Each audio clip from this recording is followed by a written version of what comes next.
ਸਤਿ ਸ਼੍ਰੀ ਅਕਾਲ, ਤੁਸੀਂ ਵੇਖ ਰਹੇ ਹੋ ਨਿਊਜ਼ 18 ਪੰਜਾਬ ਹਰਿਆਣਾ ਹਿਮਾਚਲ। ਮੈਂ ਹਾਂ ਨਵਜੋਤ ਕੌਰ ਤੇ ਇਸ ਵੇਲੇ ਦੀ ਵੱਡੀ ਖਬਰ ਸ਼੍ਰੋਮਣੀ ਗੁਰਦੁਆਰਾ ਪ੍ਰਬੰਧਕ ਕਮੇਟੀ ਦੇ ਨਾਲ ਜੁੜੀ ਹੋਈ ਹੈ। ਅੰਮ੍ਰਿਤਸਰ ਦੇ ਵਿੱਚ ਗਾਇਬ ਹੋਏ 260 ਸਰੂਪਾਂ ਦਾ ਮਾਮਲਾ ਜਿਹੜਾ ਹੈ ਉਹ ਲਗਾਤਾਰ ਤੂਲ ਫੜੇ ਹੋਏ ਹੈ।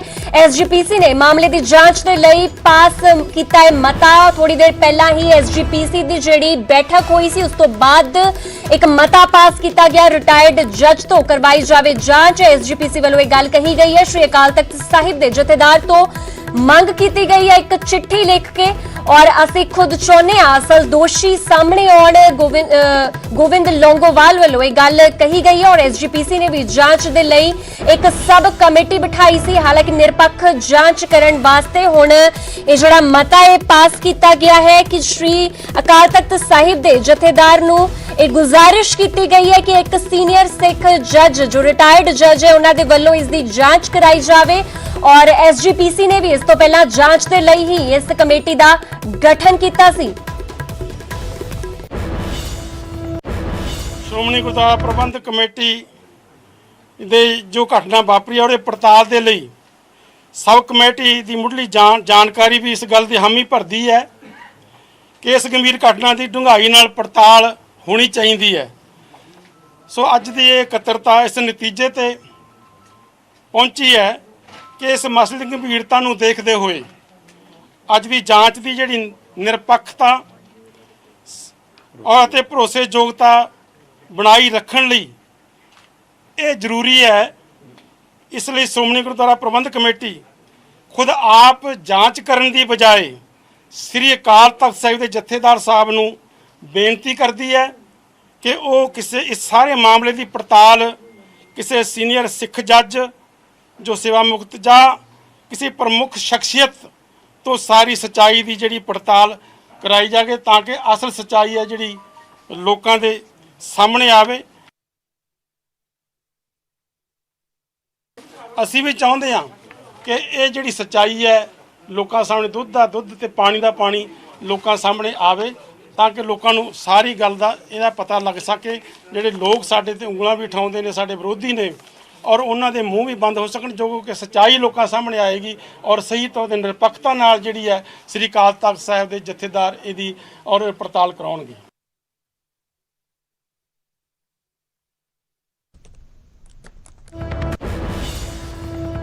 लगातार जो 267 ਸਰੂਪਾਂ ਦਾ ਮਸਲਾ ਹੈ ਉਹ ਪੱਕਦਾ ਜਾ ਰਿਹਾ और इसनूं लेके ही श्रोमणी गुरुद्वारा प्रबंधक कमेटी ਵੱਲੋਂ एक बैठक की गई सी जिस तो बाद मता पास किया गया। फिलहाल साडे सहयोगी राजीव शर्मा साडे नाल फोन लाइन ते जुड़ चुके ने। राजीव की कुछ अपडेट है? हुण एसजीपीसी ने मता पास कर दिता है और अगे जांच श्री अकाल तख्त साहिब के जथेदार नूं मंग भी कर दी है कि कोई रिटायर्ड जिहड़े जज ने उन्हां तो इसकी जांच करवाई जाए। जी हाँ, देखो नवजोत, सब तो हैरानी और ਅਸੀਂ कह सकते कि पहली बार ऐसा होया कि एसजीपीसी ਵੱਲੋਂ ਇਹ ਮੰਗ ਕੀਤੀ ਗਈ ਹੋਵੇ कि एक मसला ਜਿਹੜਾ है उसकी ਜਾਂਚ ਕਿਸੇ ਰਿਟਾਇਰਡ ਜੱਜ ਜਾਂ ਫਿਰ ਕਿਸੇ ਪ੍ਰਮੁੱਖ ਸ਼ਖਸੀਅਤ ਤੋਂ ਕਰਵਾਈ ਜਾਵੇ। ਤਾਂ ਇਸ ਦੇ ਵਿੱਚ ਇਹ ਸਵਾਲ ਜਦੋਂ ਐਸਜੀਪੀਸੀ ਦੇ ਪ੍ਰਧਾਨ ਗੋਬਿੰਦ ਸਿੰਘ ਲੌਂਗੋਵਾਲ ਨੂੰ ਵੀ ਕੀਤਾ ਗਿਆ ਤਾਂ ਉਹਨਾਂ ਦਾ ਕਹਿਣਾ ਸੀ ਕਿ ਅਜਿਹਾ ਮਾਮਲਾ ਸਿੱਖ ਧਰਮ ਦੇ ਵਿੱਚ ਪਹਿਲੀ ਵਾਰ ਆਇਆ ਕਿ ਜਿੱਥੇ ਗੁਰੂ ਗ੍ਰੰਥ ਸਾਹਿਬ ਜੀ ਦੇ ਸਰੂਪ ਜਿਹੜੇ ਨੇ ਪ੍ਰਕਾਸ਼ਿਤ ਕੀਤੇ ਜਾਂਦੇ ਨੇ ਪੂਰੀ ਇੱਕ ਮਰਿਆਦਾ और ਉੱਥੋਂ ਇਸ ਤਰੀਕੇ ਦੇ ਨਾਲ ਸਰੂਪ ਗਾਇਬ ਹੋਣ ਦਾ ਇੱਕ ਵੱਡਾ ਇਲਜ਼ਾਮ ਐਸਜੀਪੀਸੀ ਤੇ ਲੱਗਾ। ਰਾਜੀਵ, ਤੁਹਾਨੂੰ ਇੱਥੇ ਰੋਕਣਾ ਚਾਹਾਂਗੇ। ਸਾਡੇ ਨਾਲ ਲੋਕ ਇਨਸਾਫ ਪਾਰਟੀ ਦੇ ਵਿਧਾਇਕ ਬਲਵਿੰਦਰ ਬੈਂਸ ਸਾਡੇ ਨਾਲ ਜੁੜ ਚੁੱਕੇ ਨੇ। ਬਹੁਤ-ਬਹੁਤ ਸਵਾਗਤ ਹੈ ਤੁਹਾਡਾ ਨਿਊਜ਼ 18 ਤੇ।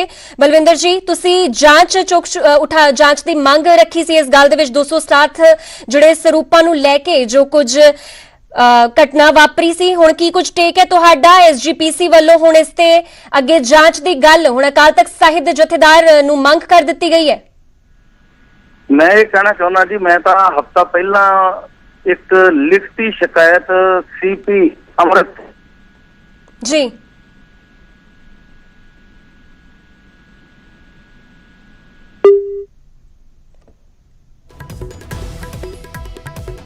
लगता साडा संपर्क उन्हां नाल टुट चुकिया है। खैर उन्हां नाल फिर तो संपर्क साधण दी कोशिश करांगे। फिलहाल साडे सहयोगी साडे नाल जुड़े हुए ने राजीव। राजीव, की कुछ लगता है इन्ना सेंसिटिव मसला है और हुण एसजीपीसी वालों भी एक तरह हाथ खड़े कर दिते जा चुके ने और हुण अगे जांच रिटायर्ड जज तो करवाए जाने की गल कही जा रही है? ਜੀ ਦੇਖੋ, ਜਦੋਂ ਇਹ ਮਸਲਾ ਸਾਹਮਣੇ ਆਇਆ, ਨਿਊਜ਼ 18 ਨੇ ਵੀ ਇਸ ਜਿਹੜੇ ਮਾਮਲੇ ਨੂੰ ਪ੍ਰਮੁੱਖਤਾ ਦੇ ਨਾਲ ਨਸ਼ਰ ਕੀਤਾ, ਕਿਉਂਕਿ ਇਹ ਮਸਲਾ ਸਿੱਧੇ ਤੌਰ ਤੇ ਗੁਰੂ ਸਾਹਿਬ ਦੇ ਨਾਲ ਜੁੜਿਆ ਹੋਇਆ ਔਰ ਗੁਰੂ ਸਾਹਿਬ ਦੀ ਬੇਅਦਬੀ ਜਿਹੜੀ ਹੈ ਉਹ ਕਿਸੇ ਵੀ ਸਿੱਖ ਨੂੰ ਕਿਸੇ ਵੀ ਸ਼ਰਤ ਤੇ ਬਰਦਾਸ਼ਤ ਨਹੀਂ ਕਰਦਾ।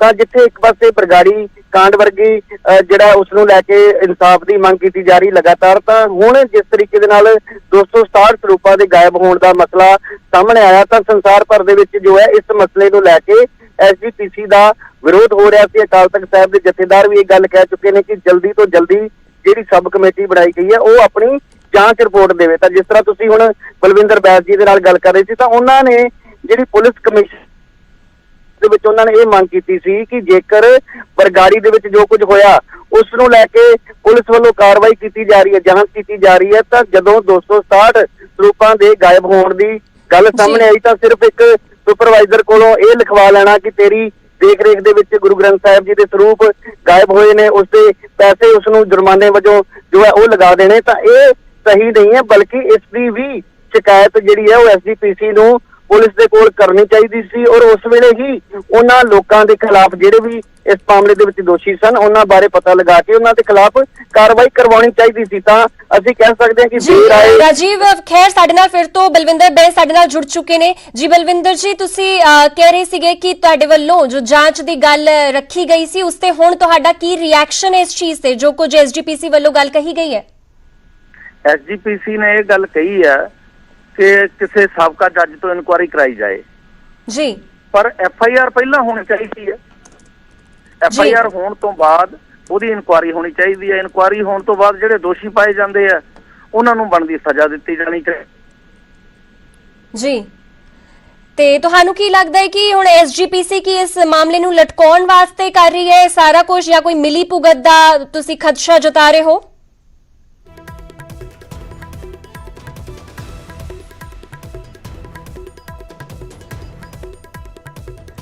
ਖੈਰ ਆਪਣਾ ਪੱਖ ਰੱਖ ਚੁੱਕੇ ਨੇ। ਉਹ ਕਹਿ ਰਹੇ ਨੇ ਕਿ ਅਗਰ SGPC ਵੱਲੋਂ ਇੱਕ ਗੁਜ਼ਾਰਿਸ਼ ਅਗਰ ਕੀਤੀ ਵੀ ਗਈ ਹੈ ਤੇ ਉਸ ਤੋਂ ਪਹਿਲਾਂ FIR ਜ਼ਰੂਰ ਦਰਜ ਕਰਵਾਉਣੀ ਚਾਹੀਦੀ ਸੀ। ਇਹ ਕਿਹਾ ਹੈ ਬਲਵਿੰਦਰ ਬੈਂਸ ਨੇ, ਜਿਨ੍ਹਾਂ ਨੇ ਪਹਿਲਾਂ ਵੀ ਜਾਂਚ ਦੀ ਗੱਲ ਕਹੀ ਸੀ। ਸਾਡੇ ਸਹਿਯੋਗੀ ਲਗਾਤਾਰ ਸਾਡੇ ਨਾਲ ਜੁੜੇ ਹੋਏ ਨੇ ਰਾਜੀਵ ਹੁਣ ਬਲਵਿੰਦਰ ਬੈਂਸ ਵੀ ਇਸ ਵੱਲ ਦਾ ਇਸ਼ਾਰਾ ਕਰ ਰਹੇ, ਜੋ ਤੁਸੀਂ ਵੀ ਕਹਿ ਰਹੇ ਸੀ ਕਿ FIR SGPC ਵੱਲੋਂ ਨਹੀਂ ਦਾਇਰ ਕਰਾਈ ਗਈ। ਕੀ ਕੁਝ ਲੱਗਦਾ ਹੈ SGPC ਵੱਲੋਂ ਇਹ ਜਿਹਾ ਐਕਸ਼ਨ ਕਿਉਂ ਲਿਆ ਗਿਆ, ਕਿਉਂ FIR ਨਹੀਂ ਉਸ ਦੇ ਵਿੱਚ ਦਰਜ ਕਰਾਈ ਗਈ? ਜੀ ਦੇਖੋ ਨਵਜੋਤ, ਸਭ ਤੋਂ ਪਹਿਲਾਂ ਤਾਂ ਇਹ ਗੱਲ ਜਿਹੜੀ ਸੋਚਣ ਵਾਲੀ ਹੈ ਕਿ SGPC ਜੇਕਰ ਅੱਜ ਇਸ ਮਾਮਲੇ ਨੂੰ ਇੰਨੀ ਗੰਭੀਰਤਾ ਦੇ ਨਾਲ ਲੈ ਰਹੀ ਹੈ ਤਾਂ ਸਭ ਤੋਂ ਵੱਡਾ ਸਵਾਲ ਹਰ ਕੋਈ ਇਹੀ ਖੜਾ ਕਰ ਰਿਹਾ SGPC ਦੇ ਪ੍ਰਬੰਧਾਂ ਤੇ ਕਿ ਭਾਵੇਂ ਉਹ ਕੋਈ ਆਮ ਸਿੱਖ ਹੈ, ਭਾਵੇਂ ਕੋਈ ਕਿਸੇ ਰਾਜਨੀਤਿਕ ਪਾਰਟੀ ਦਾ ਨੁਮਾਇੰਦਾ, ਤਾਂ ਉਹਨਾਂ ਵੱਲੋਂ ਇਹੀ ਗੱਲ ਕਹੀ ਜਾਂਦੀ ਹੈ ਕਿ ਜੇਕਰ SGPC ਨੂੰ ਉਸ ਵੇਲੇ ਪਤਾ ਸੀ ਕਿ ਸਰੂਪ ਘੱਟ ਨੇ, ਕਿਉਂਕਿ ਉਸ ਵੇਲੇ ਜਿਹੜੇ ਸੁਪਰਵਾਈਜ਼ਰ ਸਨ ਜਦੋਂ ਉਹ ਰਿਟਾਇਰ ਹੁੰਦੇ ਨੇ ਤਾਂ ਉਹਨਾਂ ਦੇ ਕੋਲੋਂ ਲਿਖਤੀ ਰੂਪ ਦੇ ਵਿੱਚ ਇਹ ਗੱਲ ਲਿਖਵਾਈ ਜਾਂਦੀ ਹੈ ਕਿ ਜਿਹੜੇ ਸਰੂਪ ਘਟੇ ਨੇ ਉਹਨਾਂ ਦੇ ਪੈਸੇ ਉਸ ਸੁਪਰਵਾਈਜ਼ਰ ਨੂੰ ਭਰਨੇ ਪੈਣਗੇ। ਤਾਂ ਸੁਪਰਵਾਈਜ਼ਰ ਨੇ ਵੀ, ਅਸੀਂ ਨਿਊਜ਼ 18 ਤੇ ਉਹਨਾਂ ਦਾ ਪੱਖ ਵੀ ਜਿਹੜਾ ਲੋਕਾਂ ਨੂੰ ਦਿਖਾਇਆ ਸੀ, ਤਾਂ ਉਹਨਾਂ ਦਾ ਕਹਿਣਾ ਸੀ ਕਿ ਉਹਨਾਂ ਦੇ ਉੱਪਰ ਦਬਾਅ ਬਣਾਇਆ ਗਿਆ ਸੀਨੀਅਰ ਅਧਿਕਾਰੀਆਂ ਵੱਲੋਂ ਕਿ ਜੇਕਰ ਉਹ ਇਸ ਦੇ ਉੱਪਰ ਸਾਈਨ ਨਹੀਂ ਕਰਨਗੇ ਤਾਂ ਉਹਨਾਂ ਦੇ ਖਿਲਾਫ ਅਸੀਂ ਕਾਰਵਾਈ ਕਰਵਾ ਸਕਦੇ ਹਾਂ। ਪਰ ਗੱਲ ਇੱਥੇ ਫਿਰ ਮੈਂ ਉਹੀ ਕਹਿਣੀ ਚਾਹੁੰਦਾ ਕਿ ਇਹ ਮਸਲਾ ਗੁਰੂ ਸਾਹਿਬ ਦੇ ਨਾਲ ਜੁੜਿਆ ਹੋਇਆ, ਗੁਰੂ ਗ੍ਰੰਥ ਸਾਹਿਬ ਜੀ ਦੇ ਨਾਲ ਜੁੜਿਆ ਹੋਇਆ, ਤਾਂ ਇਸ ਕਰਕੇ ਜੇਕਰ SGPC ਵੱਲੋਂ ਉਸ ਸੁਪਰਵਾਈਜ਼ਰ ਦੇ ਨਾਲ ਵੀ ਨਰਮੀ ਵਰਤੀ ਗਈ ਤਾਂ ਕਿਉਂ ਨਰਮੀ ਵਰਤੀ ਗਈ, ਉਸ ਦੇ ਪਿੱਛੇ ਕੀ ਕਾਰਨ ਸੀ? ਤਾਂ ਬਹੁਤ ਸਾਰੇ ਐਸੇ ਪਹਿਲੂ ਨੇ ਜਿਨ੍ਹਾਂ ਦੀ ਜਾਂਚ ਹੋਣ ਦੀ ਲੋੜ ਹੈ ਔਰ ਅੱਜ SGPC ਦੇ ਪ੍ਰਧਾਨ ਗੋਬਿੰਦ ਸਿੰਘ ਲੌਂਗੋਵਾਲ ਨੇ ਵੀ ਇਸ ਗੱਲ ਨੂੰ ਬਾਰ-ਬਾਰ ਦੁਹਰਾਇਆ ਕਿ ਪੂਰੇ ਸੰਸਾਰ ਭਰ ਦੇ ਵਿੱਚ ਇਸ ਚੀਜ਼ ਦਾ ਵਿਰੋਧ ਹੋ ਰਿਹਾ ਔਰ ਇਸ ਦੇ ਨਾਲ ਹੀ ਉਹਨਾਂ ਨੇ ਕਿਹਾ ਕਿ ਸਾਡੇ ਜਿਹੜੇ ਵਿਰੋਧੀ ਨੇ ਉਹ ਵੀ ਬਹੁਤ ਸਾਰੇ ਸਵਾਲ ਖੜੇ ਕਰ ਰਹੇ ਨੇ। ਤਾਂ ਇਸ ਕਰਕੇ ਅਸੀਂ ਅੱਜ ਇੱਕ ਸਰਬਸੰਮਤੀ ਦੇ ਨਾਲ ਇਹ ਫੈਸਲਾ ਕੀਤਾ ਹੈ, ਮਤਾ ਪਾਇਆ ਗਿਆ ਕਿ ਜਿਹੜੀ ਜਾਂਚ ਕਮੇਟੀ ਹੁਣ ਤੱਕ ਬਣਾਈ ਗਈ ਸੀ ਉਹ ਹੁਣ ਇਸ ਦੀ ਜਾਂਚ ਨਹੀਂ ਕਰੇਗੀ ਔਰ ਇਸ ਦਾ ਜਿਹੜਾ ਸਾਰਾ ਉਹਨਾਂ ਨੇ ਕਿਹਾ ਕਿ ਅਸੀਂ ਸਾਰੀ ਜ਼ਿੰਮੇਵਾਰੀ ਜਿਹੜੀ ਹੈ ਉਹ ਅਕਾਲ ਤਖਤ ਸਾਹਿਬ ਦੇ ਜਥੇਦਾਰ ਦੇ ਉੱਪਰ ਸੁੱਟਾਂਗੇ ਔਰ ਉਹ ਖੁਦ ਸੋਚਣਗੇ ਕਿ ਇਸ ਦੀ ਜਾਂਚ ਕਿਸ ਤਰੀਕੇ ਦੇ ਨਾਲ ਕਰਾਉਣੀ ਚਾਹੀਦੀ ਹੈ।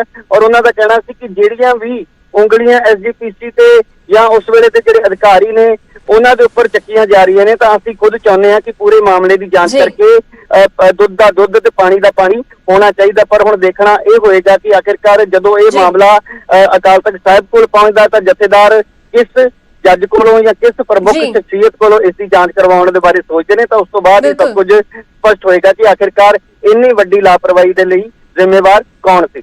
जी शुक्रिया तुहाडा राजीव इस खबर ते पूरी जानकारी देने वास्ते। ते वाकई ही लापरवाही तो हुई है और बेहद सेंसिटिव मसला भी है जिथे 267 स्वरूपों का पता ही नहीं है कि 267 स्वरूप आखिरकार किथे गए और एक सुपरवाइजर ते जरूर टारगेट कर दिता जाता है। खैर हुण इस दे विच अगली रणनीति की होवेगी और अगे की कुछ निकल के आउंदा है ये भी वेखण वाली गल होवेगी।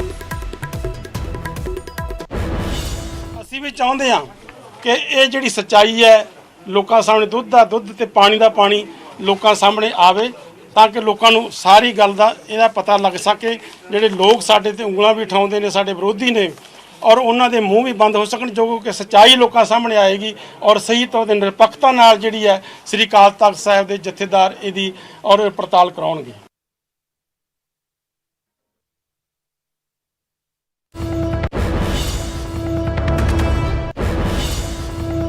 अगली वड्डी खबर दिल्ली सिख गुरुद्वारा प्रबंधक कमेटी दे नाल जुड़ी हुई है। डीएसजीएमसी दी चोणां दा ऐलान हो चुका है। मार्च महीने दे विच तय हन चोणां और बाद दे विच चोणां दी तारीख दा जिहड़ा ऐलान है वो भी कीता जावेगा। फिलहाल यही है कि चोणां दा जिहड़ा ऑफिशियल अनाउंसमेंट है वो डीएसजीएमसी वालों कर दिता गया। कैबिनेट मंत्री राजिंदर पाल गौतम का बयान सामने आया कि इस बार नहीं होने दी जाएगी कोई भी हिंसा और पिछली बार पंजाब तो आके कईयां ने फर्जी वोटां भी पा दित्तियां सन जिसते हुण ख्याल रखिया जाएगा और अगले कुछ महीने दे विच सिख वोटरां दी जिहड़ी लिस्ट है वो भी तैयार की जाएगी। तो डीएसजीएमसी वालों एक ऑफिशियल अनाउंसमेंट कर दी गई है। चोणां दा ऐलान हो चुका है।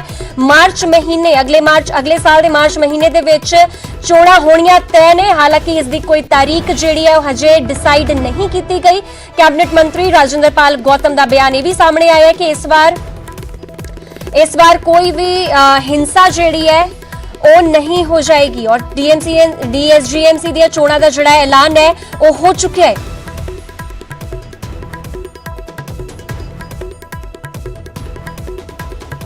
फिलहाल साडे सहयोगी पंकज कपाही साडे नाल जुड़ चुके हैं। पंकज हुण डीएसजीएमसी दी जिहड़ा चोणां ने वो मार्च विच होणियां तय ने और इस बार ये भी गल कही जा रही है हालांकि बहुत कई बार गंभीर हालात भी बन जाते हैं इस चोणां नूं लैके डीएसजीएमसी आंदे नूं ते हुण की कुछ अगे टारगेट या मोटो लैके चलेगी?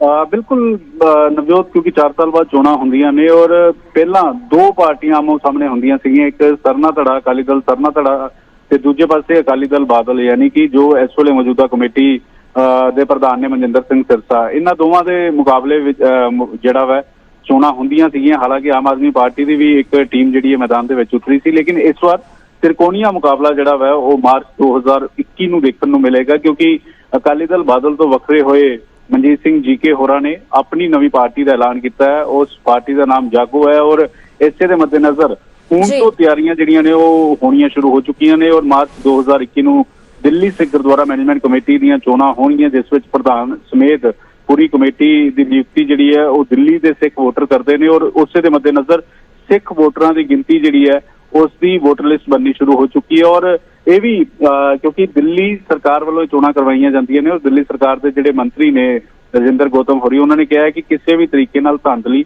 नहीं होने दी जाएगी। अक्सर चोणां दे विच खबरां निकल के सामने आंदियां ने कि दोवें धड़ियां वालों पंजाब तो लोग आते हैं और धांधली करते हैं। पिछली चोणां च असीं ये भी देखा 2017 दे विच कि कई थावां ते हिंसक झड़प भी नजर आई। तो इस बार दिल्ली सरकार जिहड़ी है इस पूरे मसले के उत्ते गंभीर नजर आ रही है और हुण तो ही तैयारी जिहड़ी है वो करवानी शुरू कर दी गई है। जी शुक्रिया पंकज इस खबर से जानकारी देने वास्ते। ते तैयारियां जिहड़ियां ने वो शुरू भी हो चुकी है। टारगेट है 2021 और मार्च दे विच जो ये चोणां ने होण जा रहीआं ने और खैर अगले कुछ महीने दे विच सिख वोटरां दी इस दे विच लिस्ट भी बन के तैयार हो जाएगी।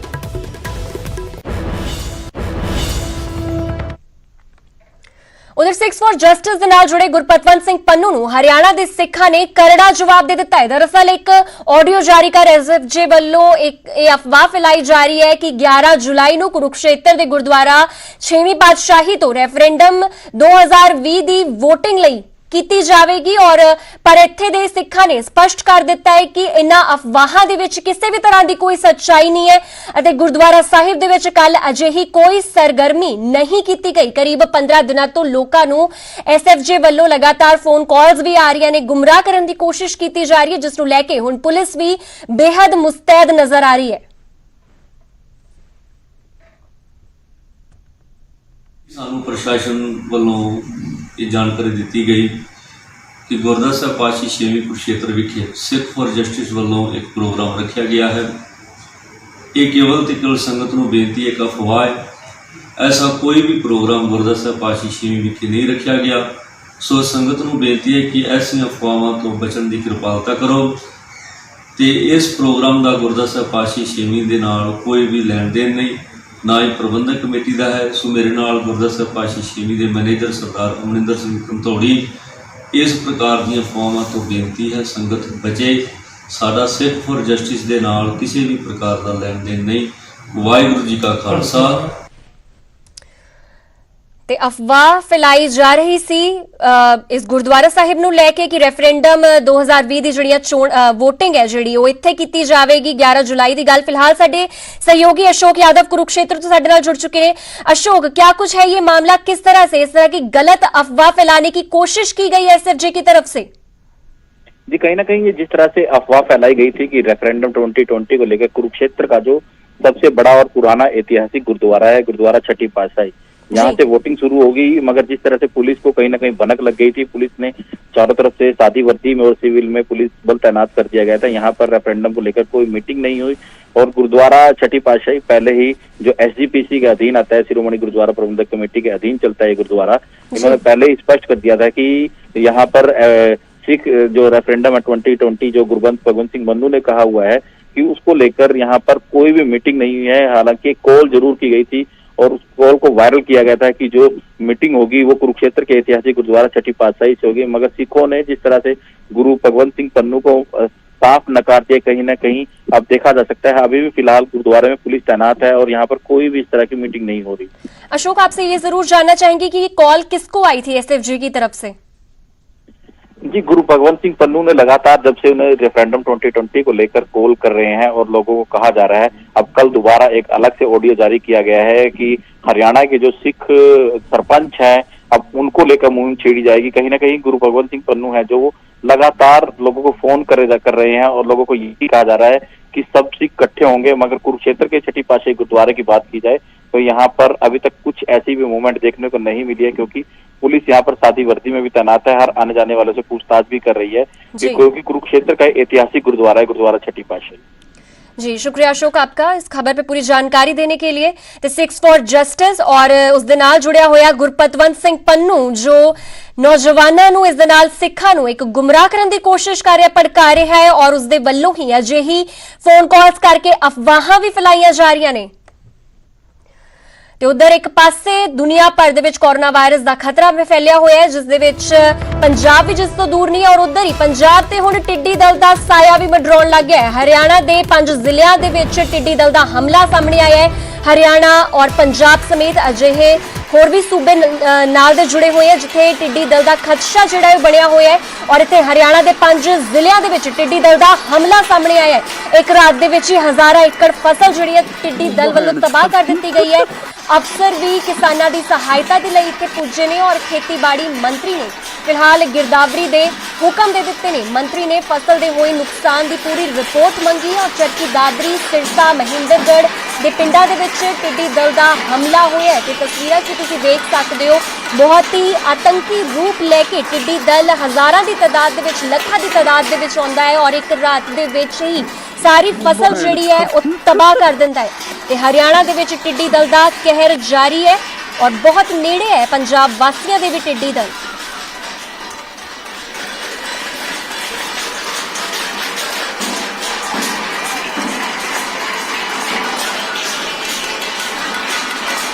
काफी नुकसान है, 60-70% नुकसान है। जो कि ज्यादातर नरमा और ग्वार को नुकसान ज्यादा है, या हरा चारा उसको नुकसान है। हरा चारा नरमा और ग्वार को ज्यादा नुकसान है, धान को थोड़ा कम नुकसान है। तो बचाव के लिए क्या क्या कर रहे हैं? बचाव के लिए तो बस थाली बजा रहे हैं, ट्रैक्टर की आवाज कर रहे हैं, ये कर रहे हैं और कुछ नहीं। बजाओ और डी साहब आए हैं, मौका देखे हैं, बाकी रात को कह रहे हैं अभी स्प्रे वगैरह कुछ कराएंगे।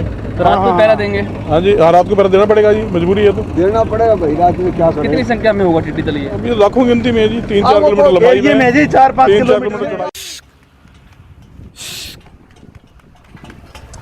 ਤੇ ਟਿੱਡੀ ਦਲ ਲਗਾਤਾਰ 2 ਮਹੀਨਿਆਂ ਤੋਂ ਸਰਗਰਮ ਹੈ। ਰਾਜਸਥਾਨ ਔਰ ਹਰਿਆਣਾ ਔਰ ਪੰਜਾਬ ਦੇ ਵੱਖ-ਵੱਖ ਜ਼ਿਲ੍ਹਿਆਂ ਦੇ ਵਿੱਚ ਸਰਗਰਮ ਹੈ। ਟਿੱਡੀ ਦਲ ਹਜ਼ਾਰਾਂ ਲੱਖਾਂ ਦੀ ਤਾਦਾਦ ਦੇ ਵਿੱਚ ਆਉਂਦਾ ਹੈ ਔਰ ਸਾਰੀ ਫਸਲ ਨੂੰ ਰਾਤੋਂ ਰਾਤ ਹੀ ਖਤਮ ਕਰ ਦਿੰਦਾ ਹੈ। ਫਿਲਹਾਲ ਲੋਕਾਂ ਵੱਲੋਂ ਪੀਪੇ ਵਜਾਏ ਜਾ ਰਹੇ ਨੇ, ਉੱਚੀ ਡੀਜੇ ਲਾਏ ਜਾ ਰਹੇ ਨੇ ਔਰ ਟਿੱਡੀਆਂ ਨੂੰ ਉੱਥੋਂ ਭਜਾਇਆ ਜਾ ਰਿਹਾ। ਫਿਲਹਾਲ ਸਾਡੇ ਸਹਿਯੋਗੀ ਸਿਰਸਾ ਤੋਂ ਨਕੁਲ ਜਸੂਜਾ ਸਾਡੇ ਨਾਲ ਜੁੜ ਚੁੱਕੇ ਨੇ। ਨਕੁਲ, ਕੀ ਕੁਝ ਅਪਡੇਟ ਹੈ? ਹਰਿਆਣਾ ਦੇ ਵਿੱਚ ਅਜਿਹੇ ਕਈ ਜ਼ਿਲ੍ਹੇ ਨੇ ਜਿੱਥੇ ਟਿੱਡੀ ਦਲ ਦਾ ਖਤਰਾ ਜਿਹੜਾ ਹੈ ਹਜੇ ਵੀ ਮੰਡਰਾ ਰਿਹਾ ਹੈ। ਨਵਜੋਤ, ਬਿਲਕੁਲ ਹਰਿਆਣਾ ਤੇ ਪੰਜਾਬ ਲਈ ਰਾਤ ਬੜੀ ਖਬਰ ਆਇਆ ਕਿ ਜਿਹੜੇ ਇਲਾਕੇ ਤੋਂ ਟਿੱਡੀ ਦਲ ਆਇਆ ਸੀ ਮੁੜ ਉੱਥੇ ਵਾਪਸ ਟਿੱਡੀ ਦਲ ਲੌਟ ਗਿਆ। ਜਿਹੜੀ ਹੁਣ ਦੀ ਸੂਚਨਾ ਮਿਲੀ ਹੈ ਕਿ ਹਨੂਮਾਨਗੜ੍ਹ ਦੇ ਤਲਵਾੜਾ ਇਲਾਕੇ ਦੇ ਵਿੱਚ ਜਿਹੜਾ ਹੈ ਟਿੱਡੀ ਦਲ ਦਾ ਰੁਖ ਹੁਣ ਜਿਹੜਾ ਹੋਇਆ ਹੈ, ਕਿਉਂਕਿ ਰਾਜਸਥਾਨ ਤੋਂ ਹੀ ਹਰਿਆਣਾ ਦੇ ਵਿੱਚ ਟਿੱਡੀ ਦਲ ਦੀ ਐਂਟਰੀ ਹੋਈ ਸੀ। ਹਾਲਾਂਕਿ ਦੱਸਿਆ ਜਾ ਰਿਹਾ ਹੈ ਕਿ ਇਲਾਹਾਬਾਦ ਤੇ ਰਾਣੀਆਂ ਦੇ ਕੁਝ ਪਿੰਡਾਂ ਦੇ ਵਿੱਚ ਕਿਤੇ ਨਾ ਕਿਤੇ ਨਰਮੇ ਕਪਾਹ ਦੀ ਫਸਲ ਤੇ ਨੁਕਸਾਨ ਹੋਇਆ ਹੈ। ਨੁਕਸਾਨ ਦਾ ਆਕਲਨ ਖੇਤੀਬਾੜੀ ਵਿਭਾਗ ਕਰ ਰਿਹਾ ਹੈ, ਲੇਕਿਨ ਰਾਹਤ ਦੀ ਬੜੀ ਖਬਰ ਜਿਹੜੀ ਹੁਣ ਆ ਰਹੀ ਹੈ ਕਿ ਇਲਾਹਾਬਾਦ ਦੇ ਨਾਲ ਜਿਹੜਾ ਰਾਜਸਥਾਨ ਦਾ ਬਾਰਡਰ ਲੱਗਦਾ ਹੈ ਉੱਥੇ ਟਿੱਡੀ ਦਲ ਦੀ ਮੂਵਮੈਂਟ ਵੇਖੀ ਗਈ ਹੈ ਤੇ ਕਿਤੇ ਨਾ ਕਿਤੇ ਰਾਜਸਥਾਨ ਵੱਲ ਟਿੱਡੀ ਦਲ ਨੇ ਆਪਣਾ ਮੁੱਖ ਮੋੜ ਲਿਆ। ਜੀ, ਧੰਨਵਾਦ ਤੁਹਾਡਾ ਇਸ ਖਬਰ ਤੇ ਜਾਣਕਾਰੀ ਦੇਣ ਵਾਸਤੇ। ਤੇ ਹਰਿਆਣਾ ਵਾਸੀਆਂ ਵਾਸਤੇ ਰਾਹਤ ਵਾਲੀ ਖਬਰ ਜ਼ਰੂਰ ਹੈ ਕਿ ਟਿੱਡੀ ਦਲ ਦਾ ਰੁਖ ਇੱਕ ਵਾਰ ਫਿਰ ਤੋਂ ਹਰਿਆਣਾ ਤੋਂ ਕੋਸੋਂ ਦੂਰ ਹੋ ਗਿਆ ਹੈ। ਹਾਲਾਂਕਿ ਵੱਖ-ਵੱਖ ਸੂਬਿਆਂ ਦੇ ਵਿੱਚ ਇਸ ਦਾ ਅਸਰ ਜਿਹੜਾ ਹੈ ਉਹ ਜ਼ਰੂਰ ਵੇਖਣ ਨੂੰ ਮਿਲ ਰਿਹਾ ਹੈ।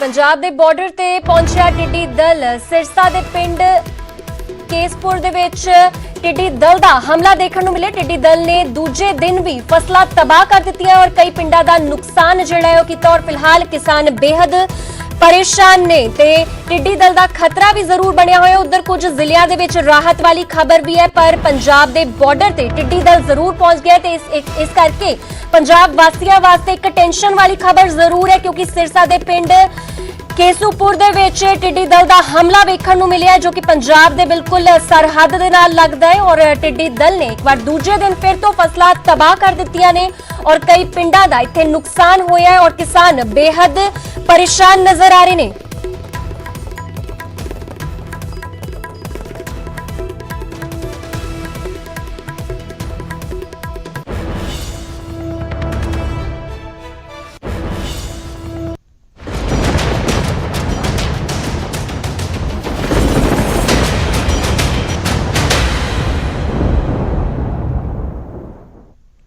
ਤੇ ਲਗਾਤਾਰ ਮੌਸਮ ਦਾ ਮਿਜਾਜ਼ ਜਿਹੜਾ ਹੈ ਉਹ ਬਦਲਿਆ ਹੋਇਆ ਹੈ। ਗਰਮੀ ਬਹੁਤ ਪੈ ਰਹੀ ਸੀ ਔਰ ਉਸ ਦੌਰਾਨ ਲੋਕਾਂ ਨੂੰ ਇੱਕ ਰਾਹਤ ਵਾਲੀ ਖਬਰ ਮੀਂਹ ਨੇ ਜ਼ਰੂਰ ਦਿੱਤੀ ਹੈ ਤੇ ਪਹਿਲਾ ਖਬਰ ਪਾਤੜਾ ਤੋਂ ਸੰਬੰਧਿਤ ਹੈ। ਪਾਤੜਾ ਦੇ ਵਿੱਚ ਮੀਂਹ ਮੁਸੀਬਤ ਬਣ ਕੇ ਵਰਿਆ ਹੈ। ਪਿੰਡ ਖੇੜੀ ਨਾਗਿਆ ਦੇ ਵਿੱਚ ਪਾਣੀ ਵੜ ਗਿਆ ਔਰ ਕਈ ਘਰ ਪਾਣੀ ਦੇ ਵਿੱਚ ਡੁੱਬ ਗਏ ਨੇ। ਹਾਲਾਂਕਿ ਲੋਕਾਂ ਨੂੰ ਰਾਹਤ ਜ਼ਰੂਰ ਮਿਲੀ ਹੈ, ਪਰ ਕਿਤੇ ਨਾ ਕਿਤੇ ਇਹ ਜਿਹੜਾ ਮੀਂਹ ਹੈ ਇਹ ਉਹ ਲੋਕਾਂ ਲਈ ਮੁਸ਼ਕਲ ਬਣ ਕੇ ਆਇਆ ਹੈ ਜੋ ਕਿ ਚੰਗੇ ਪਾਣੀ ਦੇ ਨਿਕਾਸੀ ਵਾਲੀ ਥਾਂ ਤੇ ਨਹੀਂ ਰਹਿੰਦੇ ਔਰ ਕਈ ਘਰ ਜਿਹੜੇ ਨੇ ਇੱਥੇ ਪਾਣੀ ਦੇ ਵਿੱਚ ਡੁੱਬ ਚੁੱਕੇ ਨੇ। ਕਈ ਕੱਚੇ ਘਰਾਂ ਤੇ ਦੇ ਡਿੱਗਣ ਦਾ ਵੀ ਇੱਕ ਖਤਰਾ ਜਿਹੜਾ ਉਹ ਮੰਡਰਾਇਆ ਹੋਇਆ ਔਰ ਪਿੰਡ ਦੇ ਲੋਕਾਂ ਦੀ ਨਹੀਂ ਕੋਈ ਸਾਰ ਲੈ ਰਿਹਾ ਔਰ ਮਜਬੂਰਨ ਲੋਕ ਪਾਣੀ ਦੇ ਵਿੱਚ ਰਹਿਣ ਨੂੰ ਮਜਬੂਰ ਹੋ ਰਹੇ ਨੇ। ਤੇ ਇੱਕ ਪਾਸੇ ਮੀਂਹ ਦੇ ਮੌਸਮ ਨਾਲ ਜਿੱਥੇ ਲੋਕਾਂ ਨੂੰ ਗਰਮੀ ਤੋਂ ਰਾਹਤ ਜ਼ਰੂਰ ਮਿਲੀ ਹੈ, ਪਰ ਉੱਥੇ ਹੀ ਇਹੀ ਮੀਂਹ ਕਿਤੇ ਨਾ ਕਿਤੇ ਆਫਤ ਵਰਕੇ ਜ਼ਰੂਰ ਵਰਿਆ ਹੈ, ਕਿਉਂਕਿ ਪ੍ਰਸ਼ਾਸਨ ਦੀ ਪੋਲ ਵੀ ਇੱਥੇ ਜ਼ਰੂਰ ਖੁੱਲਦੀ ਨਜ਼ਰ ਆ ਰਹੀ ਹੈ। उधर बरनाला दे विच भी नवी सड़क नहीं चल सकी। पहला मींह और बाजा खाना जिहड़ी रोड है उत्थे 10 फुट तक ये सड़क जिहड़ी है धस गई। एक हफ्ते पहला ही ये सड़क बनाई गई सी और हादसे वापरन दा भी इत्थे खतरा बनिया होया। स्थानक लोकां दा घटिया समग्री वरतण दा इल्जाम लगाया है ते मींह ने एक तरह प्रशासन दी पोल खोल के जरूर रख दी जिथे वाटर लॉगिंग वर्गी समस्या वेखी जा सकती है। और बरनाला दे विच भी हालात कुछ वख नहीं ने, क्योंकि बाजाखाना रोड जिहड़ी है 10 फुट तक थले धस चुकी है और उतो वाटर लॉगिंग ते जाहिर जी गल है कि कोई भी हादसा जिहड़ा है वो भी वापर सकता है, कोई जान माल दा नुकसान भी हो सकता है और लोकां दे विच बेहद परेशानी जिहड़ी है वो बनी हुई है। ਗੱਲ ਕਰਾਂਗੇ ਜਿਵੇਂ ਰਾਤ ਭਰ ਦੀ ਹੋ ਰਹੀ ਬਰਸਾਤ, ਤੇਜ਼ ਬਰਸਾਤ ਨੂੰ ਲੈ ਕੇ ਦਿਖਾਵਾਂਗੇ ਬਰਨਾਲਾ ਵਿੱਚ ਇੱਕ ਸੜਕ ਜਿਹੜੀ ਬਰਨਾਲਾ ਮੋਗਾ ਰੋਡ ਜਿਹੜੀ ਵੱਜਦੀ ਹੈ ਬਿਲਕੁਲ ਧੱਸ ਚੁੱਕੀ ਹੈ ਕਿ ਕੁਝ ਦਿਨ ਪਹਿਲਾਂ ਸੜਕ ਬਣਾਈ ਗਈ ਸੀ। ਇੱਕ ਵੱਡਾ ਹਾਦਸਾ ਹੋਣ ਤੋਂ ਟਲ ਗਿਆ ਕਿਉਂਕਿ ਇਸੇ ਇੱਕ ਪਾਸੇ ਦੇ ਆਬਾਦੀ ਵਾਲੇ ਘਰ ਨੇ ਆਸੇ-ਪਾਸੇ, ਉੱਥੇ ਇਹ ਸੜਕ 3 ਦਿਨ ਪਹਿਲਾਂ ਬਣਾਈ, 4 ਦਿਨ ਪਹਿਲਾਂ ਬਣਾਈ ਗਈ ਹੈ ਤੇ ਸੜਕ ਦੇ ਜਿਹੜੇ ਲੋਕ ਉਹਨਾਂ ਦਾ ਕਹਿਣਾ ਹੈ ਕਿ ਇਹ ਕਈ ਵਾਰ ਬਣਾ ਦਿੱਤੀ ਗਈ ਪਰ ਹਰ ਵਾਰੀ ਇੱਕ ਬਰਸਾਤ ਦੇ ਬਾਅਦ ਸੜਕ ਧੱਸ ਕੇ ਨੀਚੇ ਬੈਠ ਜਾਂਦੀ ਹੈ। ਪਰ ਇਹ ਵੱਡਾ ਸਵਾਲ ਖੜਾ ਹੁੰਦਾ ਹੈ ਪ੍ਰਸ਼ਾਸਨ ਤੇ PW ਦੇ ਡਿਪਾਰਟਮੈਂਟ ਤੇ, ਕਿਉਂਕਿ ਸਰਕਾਰਾਂ ਨੂੰ ਇਹਨਾਂ ਨੇ ਕਈ ਵਾਰ ਲਿਖ ਕੇ ਦੇ ਚੁੱਕੇ ਨੇ ਕਿਉਂਕਿ ਇਹ ਸੜਕ ਬਾਰ-ਬਾਰ ਧੱਸਣ ਕਰਕੇ ਇੱਥੇ ਵੱਡਾ ਹਾਦਸਾ ਹੋਣ ਤੋਂ ਟਲਦਾ ਕਿਉਂਕਿ ਇੱਥੇ ਹੈ ਆਬਾਦੀ ਵਾਲੇ ਘਰ ਤੇ ਆਮ ਲੋਕਾਂ ਦਾ ਆਣਾ ਜਾਣਾ, ਕਿਉਂਕਿ ਇੱਕ ਪਾਸੇ ਅਨਾਜ ਮੰਡੀ ਹੈ ਤੇ ਇੱਕ ਪਾਸੇ ਸਬਜ਼ੀ ਮੰਡੀ ਹੈ। ਉੱਥੇ ਲੋਕਾਂ 'ਚ ਰੋਸ ਪਾਇਆ ਜਾ ਰਿਹਾ ਤੇ ਸਾਰੇ ਇਕੱਠੇ ਧਰਨੇ ਵਿੱਚ ਦੇ ਰਹੇ। ਤਾਂ ਕੀ ਨਾਮ ਹੈ ਤੁਹਾਡਾ ਜੀ? ਮੇਰਾ ਨਾਮ ਬੇਅੰਤ ਸਿੰਘ ਬਾਠਾ ਜੀ। ਤੇ ਅਸੀਂ ਤਾਂ ਬਹੁਤ ਵਾਰ ਉਹਨੂੰ ਠੇਕੇਦਾਰ ਨੂੰ ਵੀ ਕਿਹਾ, ਜੋ ਕਿ SDO JE ਨੂੰ ਵੀ, ਕੋਈ ਇੱਥੇ ਬੰਦਾ ਆ ਕੇ ਨਹੀਂ ਪਹੁੰਚਦਾ, ਕੁਝ ਨਹੀਂ ਕਰਦਾ। ਮਿੱਟੀ ਤੇ ਸੜਕ ਬਣਾਤੀ ਜੀ, ਕੁਝ ਟਾਈਮ ਪਹਿਲਾਂ ਥੋੜੇ ਖੱਡੇ ਪੈ ਗਏ ਹਟਿਆ, ਉਦੋਂ ਇਹਨਾਂ ਨੂੰ ਕਿਹਾ ਸੜਕ ਫੇਰ ਇਹਨਾਂ ਨੇ ਕਟਾਈ ਕਰਕੇ ਬਣਾਈ ਨਹੀਂ। ਆ ਦੇਖ ਲਓ, ਇਹਦੀ ਜਾਂਚ ਕੀਤੀ ਜਾਵੇ ਚੰਗੀ ਤਰ੍ਹਾਂ। ਮਿੱਟੀ ਦੇ ਉੱਤੇ ਲੁੱਕ ਪਾ ਕੇ ਕਿੰਨੇ ਚਿਰ ਪਹਿਲਾਂ ਬਣੀ ਸੀ ਸੜਕ? ਇਹ ਸਰ 5-4 ਦਿਨ ਪਹਿਲਾਂ ਬਣੀ ਹੈ ਸਰ, 5-4 ਦਿਨ ਪਹਿਲਾਂ ਬਣੀ ਆ। ਕੋਈ ਇਹਦੇ ਤੇ ਮਟੀਰੀਅਲ ਅੱਛਾ ਨਹੀਂ ਪਾਇਆ, ਕੱਲੀ ਮਿੱਟੀ ਦੇ ਉੱਤੇ ਲੁੱਕ ਪਾ ਕੇ ਬਾਗੇ। ਇਹਦੇ ਤੇ ਜਮਾ ਥੱਲੇ ਖੱਡੇ ਪਏ ਨੇ ਜੀ, ਆ ਤੁਹਾਡੇ ਸਾਹਮਣੇ 10-10 ਫੁੱਟ ਥੱਲੇ ਟੋਏ ਪਏ ਨੇ। ਅਸੀਂ ਤਾਂ ਕਹਿੰਦੇ ਇਹਦੀ ਸੜਕ ਦੀ ਜਾਂਚ ਕੀਤੀ ਜਾਵੇ। ਤੁਹਾਡਾ ਕੀ ਨਾਮ ਹੈ ਜੀ? ਕੁਲਦੀਪ ਸਿੰਘ ਜੀ ਹੈ ਜੀ। ਕੁਲਦੀਪ ਸਿੰਘ, ਇਹ ਕਿੰਨੇ ਵਾਰ ਸੜਕ ਬਣ ਚੁੱਕੀ ਤੇ ਕਿੰਨੇ ਵਾਰ ਧੱਸ ਚੁੱਕੀ? ਇਹ ਹਫ਼ਤੇ ਦੇ ਵਿੱਚ 3-4 ਵਾਰੀ ਬਣ ਗਈ ਜੀ। ਇਹ ਸੜਕ ਬਰਨਾਲੇ ਤੋਂ ਮੇਨ ਚੰਡੀਗੜ੍ਹ ਵਾਲੀ ਸੜਕ ਹੈ ਜਿਹਦੇ 4 ਟੂਲ ਪਲਾਜ਼ੇ ਲੱਗੇ ਹੋਏ ਨੇ ਜੀ ਤੇ ਬਹੁਤ ਵੱਡਾ ਖੱਡਾ, 20 ਫੁੱਟ ਡੂੰਘਾ ਖੱਡਾ ਬਣ ਗਿਆ ਜੀ। ਥੱਲੇ ਸਾਡੇ ਮਕਾਨ ਵੀ ਗਿਰ ਸਕਦੇ ਨੇ ਜੀ। ਮੂਹਰੇ ਨਾਲਾ ਬਹੁਤ ਉੱਚਾ ਬਣਿਆ ਵਾ, ਉਹ ਪਾਣੀ ਨੂੰ ਕੈਚ ਨਹੀਂ ਕਰ ਰਿਹਾ, ਇਸ ਕਾਰਨ ਇਹ ਸੜਕ ਟੁੱਟਦੀ ਹੈ ਜੀ। ਬਾਕੀ ਇਹ 'ਚ ਘਟੀਆ ਮਟੀਰੀਅਲ ਲੱਗਿਆ ਵਾਗਾ। ਇੱਥੇ ਦੇਖਣ ਨੂੰ ਮਿਲਿਆ ਕਿ ਨਾਲੇ ਵੀ ਇੱਥੇ 2-3 ਨਾਲੇ ਬਣੇ ਹੋਏ ਨੇ, ਉਹ ਵੀ ਸਾਰੇ ਧੱਸ ਚੁੱਕੇ ਨੇ ਕਿ ਇਹ ਸਿਸਟਮ ਨਾਲ ਬਣਾਇਆ ਨਹੀਂ ਗਿਆ ਕਿ ਪਹਿਲਾਂ ਨਹੀਂ ਦੇਖਿਆ ਗਿਆ? ਇਹ ਜਿਹੜੇ ਨਾਲੇ ਬਣੇ ਨੇ ਤਾਂ ਬਸ ਖਾਨਾ ਪੂਰੀ ਕਰੀ ਪਿਆ ਜੀ। ਇਹ ਤਾਂ ਮੱਛਰ ਪੈਦਾ ਕਰ ਰਿਹਾ ਹੈਗਾ, ਬਿਮਾਰੀਆਂ ਨੂੰ ਸੱਦਾ ਦੇ ਰਿਹਾ ਹੈਗਾ। ਪ੍ਰਸ਼ਾਸਨ ਨੂੰ ਵੀ ਆਇਆ ਹੈਗਾ, ਪਹਿਲਾਂ ਤਾਂ ਲੋਕ ਬਿਮਾਰੀਆਂ ਨਾਲ ਮਰੀ ਜਾਂਦੇ ਨੇ ਵੀ ਬਾਕੀ ਕੋਈ ਹਾਦਸਾ ਹੋ ਜਾਏ, ਕੋਈ ਇਹਨੂੰ ਵੱਡੀ ਬਿਮਾਰੀ ਲੱਗੇ, ਫਿਰ ਅਸੀਂ ਇੱਥੇ ਆ ਕੇ ਰੋਟੀਆਂ ਸੇਕੀਏ। ਬਸ ਲੀਡਰ ਤਾਂ ਸਾਡੇ ਜਾਂ ਪ੍ਰਸ਼ਾਸਨ ਤਾਂ ਇਹ ਢੀਕ ਰਿਹਾ ਹੈਗਾ ਵੀ ਇੱਥੇ ਕੋਈ ਵੱਡਾ ਹਾਦਸਾ ਹੋਵੇ। ਤੇ ਲੋਕ ਬੇहद ਪਰੇਸ਼ਾਨ ਆ ਰਹੇ ਨੇ ਬਰਨਾਲਾ ਦੇ ਵਿੱਚ। ਉਧਰ ਭਵਾਨੀਗੜ੍ਹ ਦੇ ਵਿੱਚ ਵੀ ਮੀਂਹ ਦੇ ਨਾਲ ਸ਼ਹਿਰ ਪੂਰਾ ਜਲਥਲ ਹੋਇਆ ਪਿਆ ਹੈ। ਸੜਕਾਂ ਨੇ ਤਾਲਾਬ ਦਾ ਰੂਪ ਧਾਰ ਲਿਆ ਔਰ ਪਾਣੀ ਦੀ ਨਿਕਾਸੀ ਨਾ ਹੋਣ ਕਾਰਨ ਇੱਕ ਵੱਡੀ ਸਮੱਸਿਆ ਬਣ ਗਈ ਹੈ। ਲੋਕ ਪਾਣੀ ਚੋਂ ਲੰਘਣ ਨੂੰ ਮਜਬੂਰ ਹੋਏ ਨੇ। ਇਸ ਗੰਦੇ ਪਾਣੀ ਦੇ ਇਕੱਠੇ ਹੋਣ ਦੇ ਕਾਰਨ ਕਈ ਬਿਮਾਰੀਆਂ ਦਾ ਖਦਸ਼ਾ ਵੀ ਜਤਾਇਆ ਜਾ ਰਿਹਾ ਹੈ ਕਿਉਂਕਿ ਆਮ ਤੌਰ ਤੇ ਮਲੇਰੀਆ ਵੀ ਜਿਹੜਾ ਹੈ ਉਹ ਅਜਿਹੇ ਹੀ ਮੌਸਮ ਦੇ ਵਿੱਚ ਪਨਪਦਾ ਹੈ। ਤੇ ਤਸਵੀਰਾਂ ਤੁਸੀਂ ਭਵਾਨੀਗੜ੍ਹ ਦੀ ਦੇਖ ਸਕਦੇ ਹੋ। ਇੱਕ ਗਰਾਊਂਡ ਰਿਐਲਿਟੀ ਜ਼ਰੂਰ ਹੈ ਔਰ ਕਾਫੀ ਪਾਣੀ ਜਿਹੜਾ ਇੱਥੇ ਹੈ ਉਹ ਦੇਖਿਆ ਜਾ ਸਕਦਾ ਹੈ। ਜਿਹੜੀਆਂ ਗੱਡੀਆਂ ਨੇ ਉਹਨਾਂ ਦੇ ਟਾਇਰ ਵੀ ਪੂਰੀ ਤਰ੍ਹਾਂ ਇਸ ਪਾਣੀ ਦੇ ਵਿੱਚ ਪੂਰੀ ਤਰ੍ਹਾਂ ਉਹਦੇ ਵਿੱਚ ਰਲੇ ਹੋਏ ਨੇ ਔਰ ਉਧਰ ਲੋਕ ਬੇहद ਪਰੇਸ਼ਾਨ ਨੇ ਕਿਉਂਕਿ ਇਹ ਪਾਣੀ ਜਿਹੜਾ ਹੈ ਉਹਨਾਂ ਲਈ ਮੁਸੀਬਤ ਬਣ ਕੇ ਵਰਿਆ ਹੈ।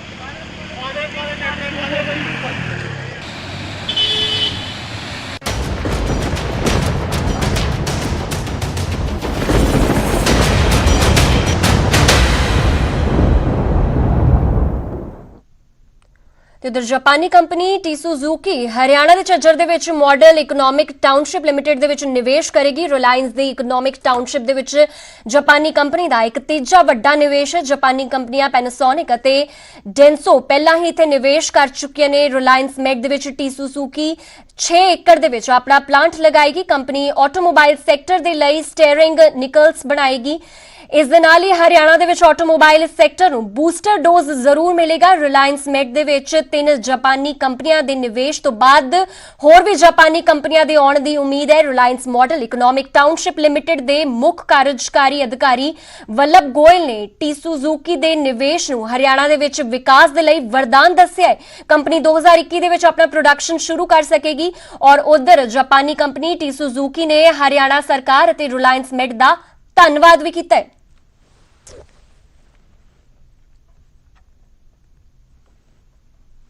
ਤੇ ਫਿਲਹਾਲ ਇਸ ਬੁਲੇਟਿਨ ਵਿੱਚ ਇੰਨਾ ਹੀ। ਮੈਨੂੰ ਦਿਓ ਇਜਾਜ਼ਤ। ਧੰਨਵਾਦ।